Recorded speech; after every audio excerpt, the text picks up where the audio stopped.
Couple of things. I'd like to talk about your statement from yesterday where you said that, let me just get to it. You said yesterday that the department's process for reviewing potential cases of mishandling information does not apply to exclusively to current employees. Can you talk about the process by which, if some employees were found to be mishandling classified information, how records could go in their files if they're not employees of the State Department anymore, and how it seems to me that you were saying that this could have an effect on their future employment at the State Department, but I'm wondering about, and security clearance at the State Department, but I'm wondering what the practical effect would be on future employment throughout the U.S. government. Okay, let me, kind of figured that you might be asking about this, so if you let me go through this, Please. so I can be precise. Okay. So first, as I said yesterday, the department will determine the appropriate next steps following a decision by the Department of Justice. And I have to say that first so that I make it clear that I'm not hypothesizing or speculating. We're going to let the Justice Department consider the findings of the FBI investigation and make whatever decisions they're going to make. The State Department's process for reviewing potential cases of mishandling of information does not apply exclusively to current employees.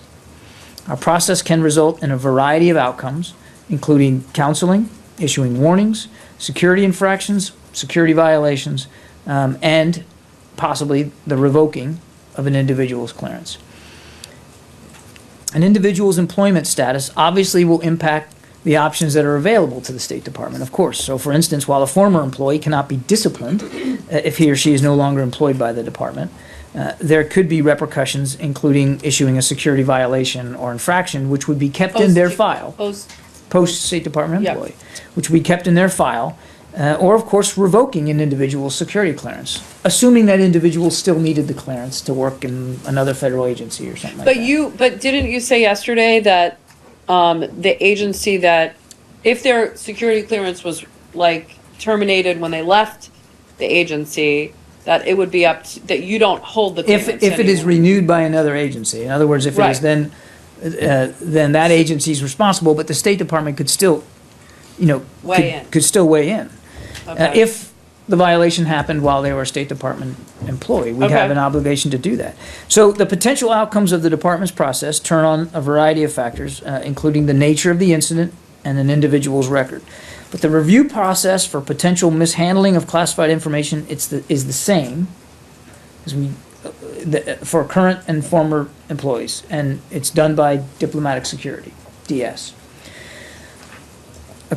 According to department policy, our policy is to maintain files on personnel who are found to have mishandled information to guide current and potential future decisions about employment and security clearances.